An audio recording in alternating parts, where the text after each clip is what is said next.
Hello, everybody. Welcome to the podcast. I am Joe Gould. I am here with Adam Winters, and we're looking at Leprechaun 2 from 1994. Is it really the sequel, though? I feel like it doesn't acknowledge the first movie, except for a few Leprechaun lore-isms. Yeah, I don't know that any of the original Leprechaun movies really tried to build on anything. They were all kind of standalone. All right. And then you get the requel from a couple years ago that is really the only true sequel. I guess, well, you In the Hood and Back to the Hood, but I'm assuming they build. Yeah. They just had to put the 2 in front of it. Do you remember, you told me once this went to theaters, did they advertise the 2 in the posters? Yeah. It's the budget was 1.5 million, the box office 2.3. Ouch. Yeah, I think it looks better than the first movie overall. No, I agree. I don't recall off the top of my head what the budget for the first movie was. I heard, and I don't know if this is accurate, that Jennifer Aniston was offered $25,000 to reprise her role, which was probably an increase, but decided to focus on Friends instead. So I guess we have to say she made the good career choice. And I don't know what the plot would have been, though. Yeah, that would have been interesting, because it makes you wonder, unless they had a completely different script ready, that somehow she would have been the descendant of the O'Sumpson family from the Middle Ages. I guess, and the O'Day family. And we end up getting Siobhan Durkin as Bridget Callum. And I have to say, this no pun intended, she makes Jennifer Aniston look good. Acting wise, she's atrocious. It looks like she's trying, but Aniston was not trying and came across so much better than this girl who's trying. That's fair. It's sad when you know they're putting some effort into it and it's just not that good. It's like, okay. So the female character, I don't think she is the lead in this movie. Would you say the male character is more of the star of this film? Second to the Leprechaun, but protagonist. Yeah, I guess, but I don't know. It's kind of like Jennifer Aniston in the first movie was sort of the main character, but she didn't take out the leprechaun. And there's similar vibes going on here. As you have the guy rescuing the girl, this guy is much more incompetent than the previous guy. But I don't know what I think of this movie. Straight to video, direct to video, I think this is fine. Yeah. To be going to theaters, this is rough. And again, I think it's filmed very well, cinematography, what little I know of it. They have a better set, or several sets, whereas the first movie is almost entirely in the house and around it. But even then, you can tell the sets probably aren't humongous, the big one being the Leprechaun lair. But they do some creative shots to make it feel like it's a lot bigger than it is, either with angles, moving cameras, or tilted cameras. It's probably just a whole lot of people running through the same area, but shot different ways. And I think it looks good. I agree. It's got a killer clown vibe in terms of like their fun house that goes on, and it's really not that big of an area. They just kind of reconstruct it. It basically looks like a Nickelodeon set from the 90s, like some dungeon show. Oh yeah, this would be a fine episode of Are You Afraid of the Dark? Aside from full frontal nudity for about, I don't remember how many seconds that lasted. Yeah, stunt double. And oh, did you look that up? I didn't look it up, but I read it. Oh, I didn't look it up, but it's in the notes. I was wondering about that. I said, is that the reason Jennifer Aniston didn't want to come back? There's probably quite the market for stunt doubles and things like that. You can do whatever you want to do and not show your face. And I'm sure. It's like stock footage. So I think the lead performances by the two main characters are awful. And I can't really find anything redeeming about either of those actors. I like most of the supporting cast, though. Remind me of the name of the character of the male lead. Cody. Is it Chris? So Charlie Heath plays Cody Ingalls. Oh, it's Cody, not Chris. Yeah. Ingalls. Yeah. Oh, Little House on the Prairie reference. Well, I don't know if they spell it the same way. I don't know. I never watched Little House on the Prairie. I've seen parts of the first season. It's pretty good, but yeah. Now, Siobhan Durkin also plays O'Day's daughter from the prologue. So it is the same actor there. Or same actress. Yeah. I think the plot is actually pretty decent. The script ain't bad. The Leprechaun's dialogue, it doesn't quite live up to the first one. But I really like his rhymes in this movie. Did you write any down? Well, I have a list that I made. I made AI make me a list, Oh, and maybe it's just missing some. I like some of it, but some of them are kind of lame. well, So when they're in the drinking game, I like the wordplay. Pour all you want, pour all you can. You won't beat me because I'm a leprechaun. that's because he was drunk and he tries to fix it. He tries to fix it after he says it that way. You gotta love the leprechaun, the whole bit of the leprechaun in the bar. That is good cinematography right there. No, that's some good stuff right there. That's my favorite scene, honestly. So you got all the little people cheering him on. Got the professional drinker. No, So it's yeah, I that is my really favorite scene. I really like the opening rhyme, limerick, whatever you want to call it. It's not that great, but it just sticks with me. She sneezes once, she sneezes twice. She'll be my wife when she sneezes thrice. I I just think it's kind of clever. He does a few other ones, just about messing with a leprechaun. What about when he's got the hangover and he's at the coffee shop? Doesn't he tell some kind of rhyme to the guy who gets an attitude with him? He does. I didn't write that one down. I don't know what that one was. Anyways, I liked this movie. I'd like it a lot more if it had different actors for the leads. Maybe they should have gone for 50,000 each instead of 25. I don't know, but it was a box office bust. You would think it could just automatically get more than 2.3s since everyone, at least the fans, liked the first one. But no go. So it's set in the opening prologue is 994 AD, and I'm not really sure if they tell us that. No, I don't think they do. We get to backdate it because we later find out that most of the movie takes place in 1994, and it's been 1,000 years. They're very specific with this 1,000-year milestone business. They are. And so in the prologue or whatever, they're in Ireland. The leprechaun, it's his 1,000th birthday. So he was born 6 BC. What do you know? Which precedes St. Patrick, which is odd to me. So I had questions about that. Yeah, horror movie. And Leprechaun's got a slave named William O'Day, and he intends to marry the slave's daughter. But the slave doesn't know that. Not initially. And he says that he will get his freedom upon his marriage. All he has to do is make her sneeze thrice, and he'll be free. You do wonder if he's going to kill the guy anyways. But yeah, he'll be free, and he'll marry the daughter. And he begs him not to once he sees who it is. And he makes her sneeze. And he blows and makes her sneeze again. Yeah.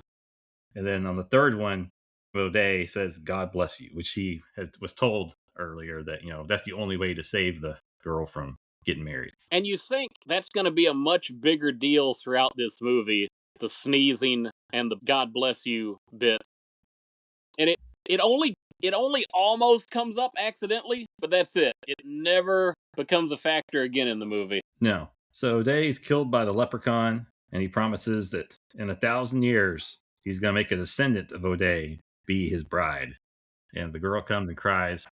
I guess once you do the God bless you, the way the leprechaun said it, it saves her soul, so he can't make her sneeze again.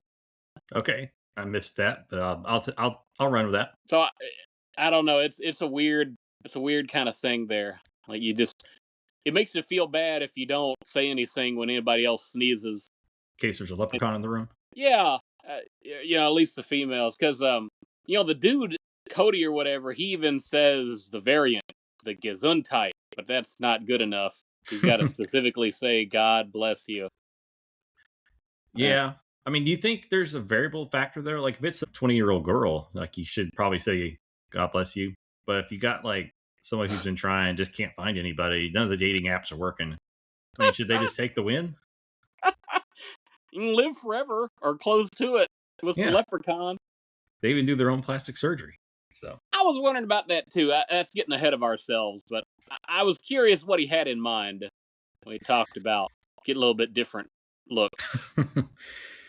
So then it flash forwards. There is a cool little scene where it kind of shows the family tree and all the females, and it takes a while. I think they do it during the credits, and then they basically get to the present day. St. Patrick's Day, 1994, in LA. Yeah. We see this guy named Cody working with his uncle Morty. Oh, and that guy. Yeah. Best actor in the movie, aside from Warwick Davis, Uncle Morty or whatever. Oh yeah, he's great. He's great. And they give dark side tours in a hearse, basically. And it's basically those tours that no one pays attention to driving around Nashville. I don't know if they do them in Louisville. Yeah. There's really nothing to look at. But No, nobody wants to get in those things. Yeah. you get in, but you won't get out. Oh. And it's basically a scam. They drive around looking at alleged grave sites of celebrities, but at least one is correct. Yeah, Bela Lugosi, right? I think it was Not Bela his Lugosi. grave site. It said it's his old house or something, house he died in. Okay, yeah, that's right. And Cody's wanting to go hang out with his girl, wanting to go hang out with Bridget, have a date at the go-kart track with friends. Like Karate Kid. That's what you do in California. You go to go-kart tracks and mini golf on dates. That really is what you did back in the 90s. I don't know about the date part, but you definitely did go do that with your friends. And unfortunately for them, Morty gets plastered drunk and is unable to drive, and Cody has got to step in. And Bridget, not so thrilled. Not so thrilled. This shouldn't be legal either. With Cody is likely 15 in this movie, whatever California law is to get a learner's permit. No idea why he's 15 in this movie. He doesn't need to be 15. They could be 17 without a problem. But yeah. It'd make it less creepy, I think, too, somehow. Because then you wonder how old is Bridget supposed to be. Yeah, and psychologically, a 15-year-old's beating a leprechaun, it just feels different than 17 or 18-year-olds. It does. Yeah. So basically, Bridget rides along, and the plan is he'll drop her off at the go-kart place at some point along the tour. And they do, and they go into the office for a 10-minute bathroom break. And Ian, the manager of the go-kart place, who I don't know if he's supposed to be 15 or not either, but he tries to get Bridget's attention, and Cody's not real thrilled. He succeeds. And I'm thinking, oh no, we're going to have too many characters in a Leprechaun movie again. But he's not around for too long. No, they had a bit that they wanted to do, and without introducing a new character, it was going to be problematic. That's my theory on this character. It's still a little bit problematic as is, but yeah, it'd be more problematic if you didn't introduce a new character for it. Yeah. So Cody has to go leave and continue the tour. She hangs around, they do the go-karts, and gets taken home to her house by Ian, who tries to convince her to let him come inside, but she says, "Oh, you silly, I'm still dating Cody," and pushes him away. He calls her a tease. She goes in the house. And then Ian sees Bridget calling for him from the garage. She teleported herself from the front door. Yeah. She would have had to run all the way through the house to do that. But he doesn't care. Tricks him into coming inside, and it's not really her. It's really a lawnmower. It's in the garage, right? Or what? The carport? Where are they at? It's in the garage. And basically, the leprechaun threw the giant fan engine lawnmower slicer. It's running and spinning, and she takes her shirt off, or the body double does. And good old smart Ian, cuts his face up. Now, you neglected to introduce the leprechaun properly, didn't you? His 1994 introduction? You're right. Yeah, so part of the tour is they go by, what was his house? It was Bela Lugosi? Bela Lugosi. And at some point, the people of Ireland dug up a tree and sent it to his house. And no explanation needed. That's just what happened. And a drunk wanders up and lays down next to the tree with a bottle of Canadian whiskey. And the leprechaun magically pulls the bottle over. They get into a little tug-of-war match. You don't see the leprechaun at this point. The bum falls backwards on his rear end. The leprechaun comes out with the bottle, drinks some, spews it all over the place. It's Canadian whiskey. He wouldn't have even known what Canada was in 994, but yeah, sure. Hey, and says how Irish whiskey is the way to go. And then he sees a gold tooth on the bum, ties him up in the roots, plucks the tooth, and he doesn't kill the guy. Interesting. Yeah. Maybe because he gave him drink. What drink he wanted, though? Is it implied the leprechaun was supposed to have been in the tree the whole time, and that's why he's in Los Angeles, and he just wakes up because it's 1,000 years since? I don't know. Yeah, sure. Whatever. I mean, I guess he spent maybe he's been over there a couple 100 years, and he's been digging up in the basement to make all those rooms and the roots of the tree. He's been at work, sure. Yeah. So there's no indication, however, that the leprechaun had been trapped, No, other than him being in a tree that got transported. there's only one Shamrock reference that I caught in the movie. It was on his modified go-kart dragster. Okay, You yeah, oh see, yeah. Yeah, I saw that. So the leprechaun's there, and he says it's been in 1,000 years, and he's going to go get his bride. And ultimately, he tracks her down, and he's at her house when Ian gets her home, and he takes advantage of the lawnmower situation to kill two birds with one stone. And and I will say this plot moves along pretty well. yeah, it doesn't drag. It's only 85 minutes, which is good because the characters are bad. But Except for Morty and the Leprechaun, and everybody else is expendable. I like the extras in the movie too. They got some oh good yeah, little character actors doing stuff. I'm pretty sure Warwick Davis played a little person. Yeah, I thought that was a cameo.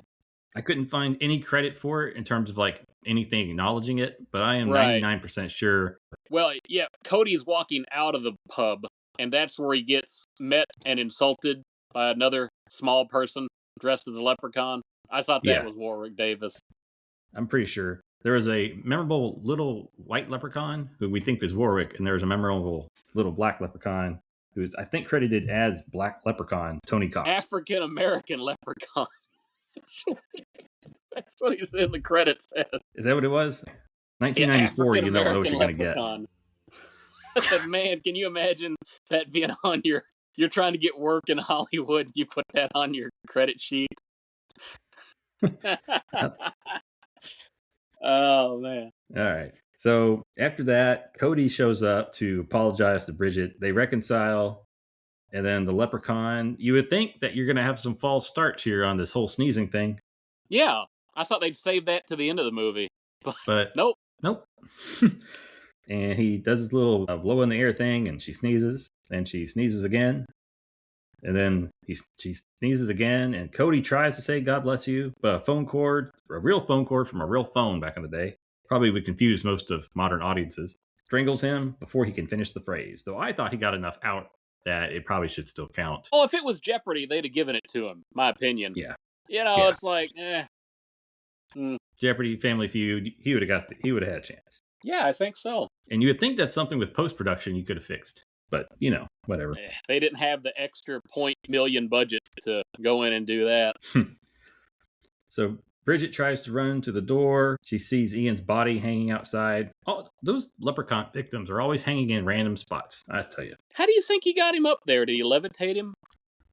He probably twitched his little nose and floated him up there. Put the rope up there? Leprechaun magic, never fully explained.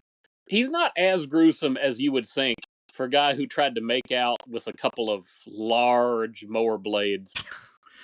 Yeah, I guess he got repelled off.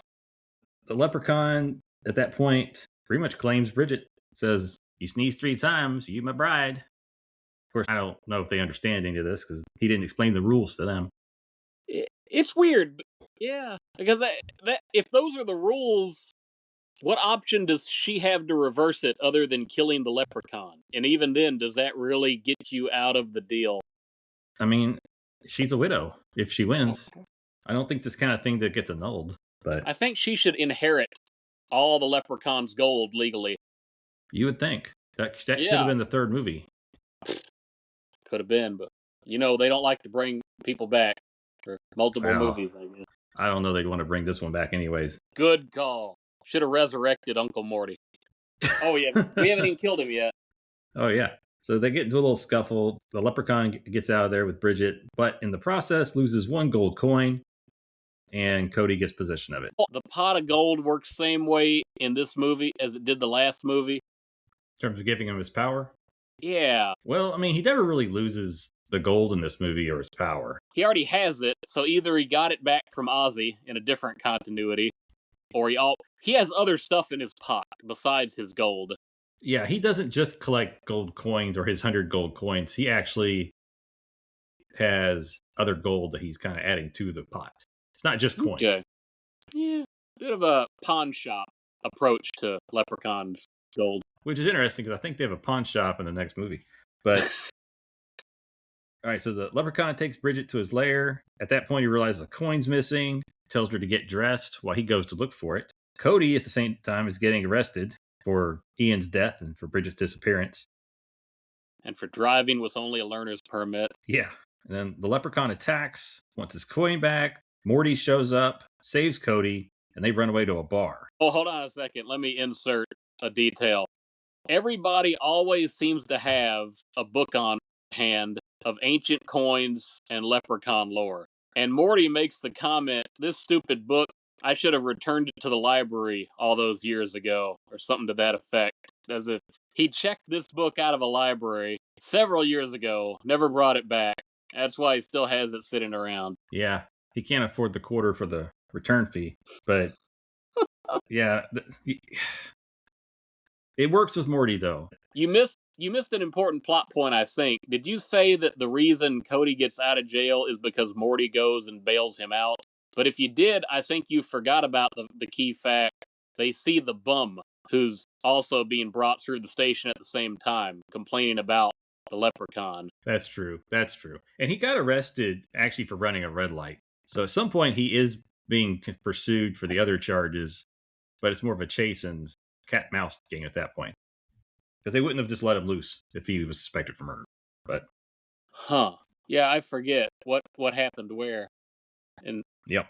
So they're at the bar. They realize it's little person night.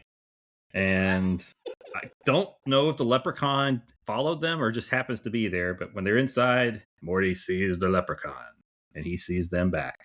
And Morty challenges him to and they challenge him to a drinking contest. If Morty wins, they get the girl, I think is the plan. If not, they get the coin. Or maybe it's a pride factor because all the little leprechauns in the room are cheering on old Warwick. And Morty wins. Leprechaun does escape. And he goes to sober up at the espresso bar. Morty had a good idea. Maybe you missed that. Morty's goal was to grab hold of him once his defenses were down. So that's the old leprechaun lore that if you catch the leprechaun, you get his pot of gold. I don't know about wishes, but earlier in the movie, I think Morty made the statement, like, Cody, don't ever trust a leprechaun. I don't remember when it happened. And he had the right idea. Like, you don't want to make a deal with this guy. But this is the start of Morty's downfall. Once he, as much as it looks like he's trying to help his nephew, this is the start of his demise thread. So I think Morty is torn between the love of his friend or family and the love of money. I don't know if they played it clear enough in terms of why he wanted to grab the little leprechaun, because obviously he's got two things going on in his mind. I had thought Uncle Morty was trying to help him get the girl, and that's why he wants to grab hold of the leprechaun. But the leprechaun, even though he's grabbed and drunk, he can still grab his bottle and bang Morty over the head with it, and then he make a run for it. Yeah, and I think he probably was going for both: save the girl, get the gold. So the little leprechaun goes and sobers up and murders the barista who was making fun of his height. That guy deserved it. The movie gets credit because everybody the leprechaun kills in this movie, they may not have quote-unquote had it coming, but they're given unlikable personality traits. They're either jerks, or they're greedy, or they're, they're not disciplined, and then that ends up leading to them either dying or losing something to the leprechaun. Yeah, Morty, he chooses the dark side. And so Cody and Morty figure out that the leprechaun has a weakness of cast iron, which we had questioned whether or not, when we watched the reboot, whether or not that was canon. It is. It's credit to the reboot or sequel, the re-sequel for... I wonder if they specifically took inspiration from this movie or one of the sequels on the iron bit. Yeah, it'll be interesting to see if this comes back up. But they recognize weakness of cast iron, so they go back to the go-kart office to get the empty safe, which is made of cast iron, to catch the leprechaun. And the leprechaun does show up, and as he's attacking Morty, or he's trying to attack Morty, Cody ends up trapping him in the safe by tricking him to get him to go through a dog door. So he has the safe on the other side of the dog door, and the little leprechaun just crawls right in. It's like a mousetrap. I like it. And you think movie over, right? They've got him just where they want him. At this point, Morty traps Cody, plot twist, in the supply closet. I forget why he went into the closet. He told him to get the tubaphores because before the Leprechaun showed up, they wanted to load the safe into the hearse, and it's too heavy to lift. They needed ramps, and they still want to load the safe into. I don't know why they have to bring the Leprechaun with them to go get Bridget. This is the first question I have about. You've got the movie wrapped up. How do you snatch defeat from the jaws of victory here? Yeah, you either know where the girl is or you don't. And it sounds like he did, though. I agree. It was something about the drunk, because they knew where the drunk hung out. Because that's normal. By the everybody in Los Angeles knows specific drunks. They have their spot. And this one was the guy at the old nasty tree.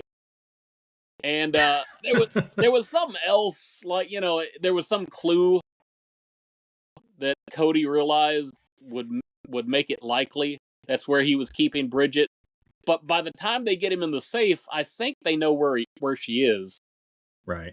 Yeah, I don't know why they need to bring the Leprechaun. If he's trapped in the safe, the guy who runs the place is dead. Yeah. It's probably not going to be disturbed for a while. And they've still got the cops looking for them, and they've got an unconscious security guard in the parking lot. True, yeah. They should be getting on their way. This all suggests make a quick getaway. Get to where you got to go. Yep. So Morty, he wants 3 wishes for catching a leprechaun. That's a genie, you fool. I guess the leprechaun, too. It's not a lamp. It's a safe. But it's a safe. A magic safe. So Morty, of course, wishes for the entire pot of gold. That's his first wish. You wonder where he's going to go with this normally. I would hope the second wish would be to get the girl free, but you never know with these things. And again, you would have thought that could have been the first wish, but he taunts the leprechaun by saying, I could wish for 1 million. I could wish for even 1 billion, but I'm not. I want your pot of gold. And you're wondering if his goal is purely monetary gain. What would you rather have? A pot of the leprechaun's pawn shop gold or $1 billion? I don't know. Yeah. I don't know where he was going with that. When he failed to make a good limerick out of that, he just knew where this was going. And so he gets the gold, though. Leprechaun gives him the gold. Before we talk about Morty getting killed off, didn't he give a good one in the bar about trying to outsmart Morty?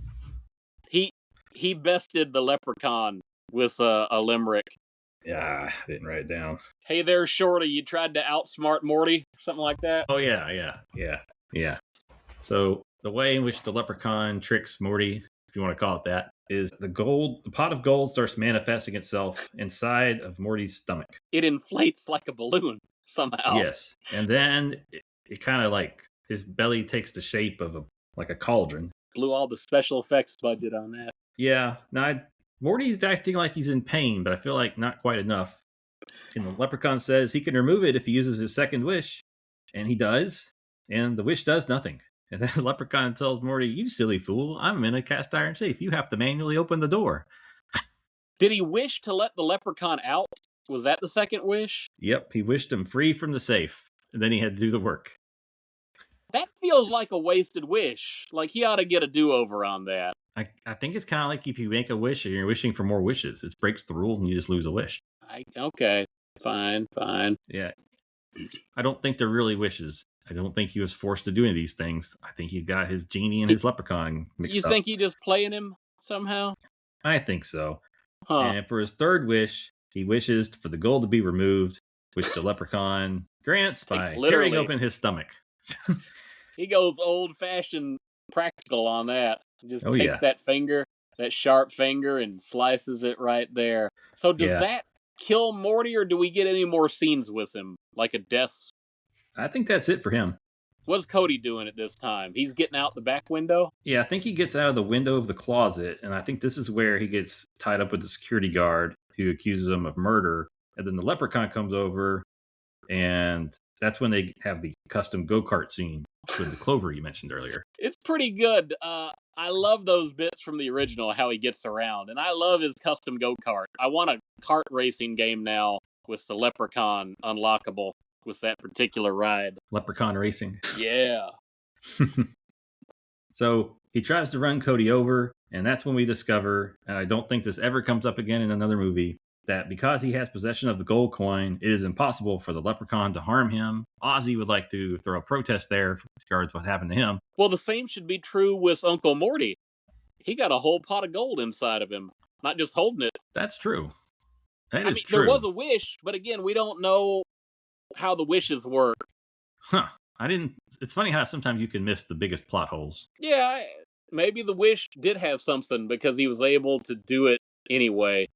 So it's funny because the cart doesn't phase. Cody phases through the cart, right? While he's holding the gold. Yeah, it's like he becomes one with the coin or some sort. I'm not really sure. It's not a very good practical effect either. Yeah, some crazy double dragon stuff. So Leprechaun runs away. Cody grabs an iron rod and he drives to the lair so he can rescue Bridget as he realizes that he has some invincibility power or invisibility power or however you want to call it power. Kitty Pride, Shadow Cat. Yeah. So they get there. Cody does free Bridget. They attempt to escape, but the cave is like Mario Brothers, the castle levels where you're trying to figure out the right path to take to get out of the I think it's 4-4, isn't it? Or 6-4, something like that. Yeah, 1-4, 2-4, 3-4. All the ones where you have to take a specific path and get the nice little ding noise.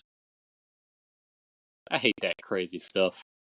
They get separated at some point, and Cody does find Bridget, and this fake Bridget, asks him to give the coin over. She doesn't take her shirt off, you'll notice. No. And at first you think this guy is a complete moron. Yeah, I can believe it. He complies, and the leprechaun emerges from the form. I like evil Bridget. That's probably the best acting she does in the movie. I think so too. Yeah. And then the real Bridget reappears. Not sure where we was keeping her. We just made her invisible. Yeah. And he begs the leprechaun not to kill Cody. And the leprechaun forces Cody to stab himself with the stake. And that's weird. Cody's death is a ruse, as he apparently went invisible when he stabbed himself, because he had given the leprechaun a chocolate coin instead of the real coin. And I don't remember where he got the chocolate coin. You don't remember? I remember him getting it, but I don't remember where. It was the African-American leprechaun in the bathroom. Oh, yeah.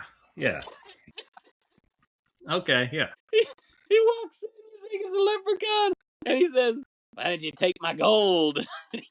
He's at the urinal. And the little guy's waiting on the urinal.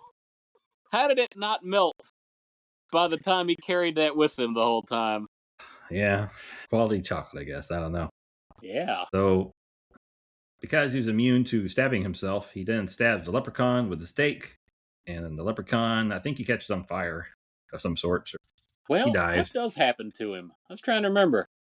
He does get stabbed. It's implied that he dies. He blows up with an explosion. I mean, it's they got to run from it. Oh, yeah. He's going to blow. So they run away. They get rid of the coin like a bunch of morons, and they kiss. Huh. End credits. I wondered about throwing the coin to the ground. Because, the leprechaun has this tendency to regenerate or reform himself, despite what he goes through. Yeah, you would think you'd hold on to the coin just in case another leprechaun tried to come for you. Really is a lucky charm, so to speak. Yeah. Well, he said, F those lucky charms. That's what he was saying. And you wonder, is it just a leprechaun who can't hurt him? Or can he just not be hurt by anybody if he has the coin? There's clearly more than one leprechaun in the history of this movie. Because Warwick Davis leprechaun references his own father gave him gifts.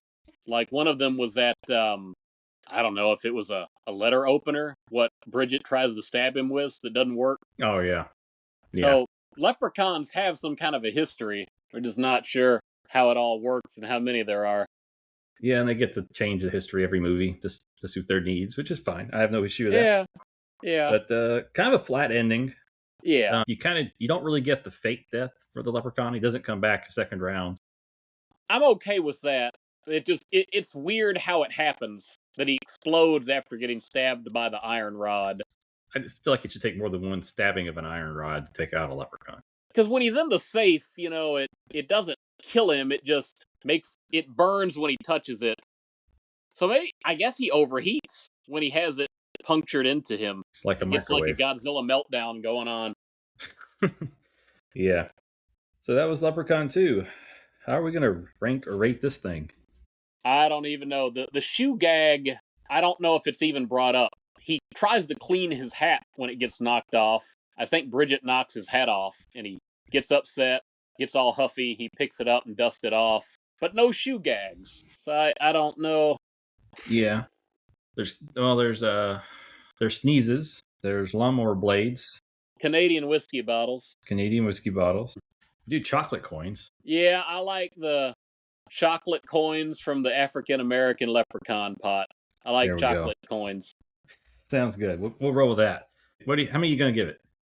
It fixes a few of the problems I had with the first movie. One being there's not too many characters, and the side characters we do get are used just well enough to be memorable and in some ways more likable than the main cast. So I give it credit for not stuffing it, and I give it credit for the cinematography, I already said, and I think everybody at least likes to be there, even though unfortunately our two leads are the least engaging characters in the film. And that's a bit of a hit. The whole nudity scene is just weird to me in this kind of movie. Is it rated R simply because of that, or does anything else get it that rating?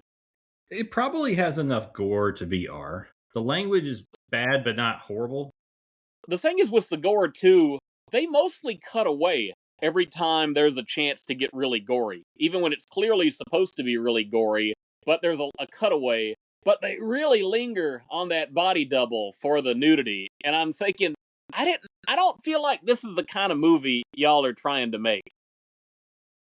Yeah, it may have been shoehorned in to get the R. I think it's pretty obvious that the character Ian exists to introduce the safe and to be able to do that gag without killing the main character. And I find the gag funny in like a Looney Tunes sense. It's just the camera lingers in a very weird and lewd way that surprises me for this kind of movie relative to what happens with everything else. I love Morty, as I said, best character in the movie. I kept waiting for some kind of redemption sacrifice arc that he was going to make. That he nevertheless loves his nephew, even though he is a jerk and a degenerate and greedy. All those things are true, but every time he tried to help his nephew, he would say, like, I know what I'm doing, except he clearly didn't know what he was doing.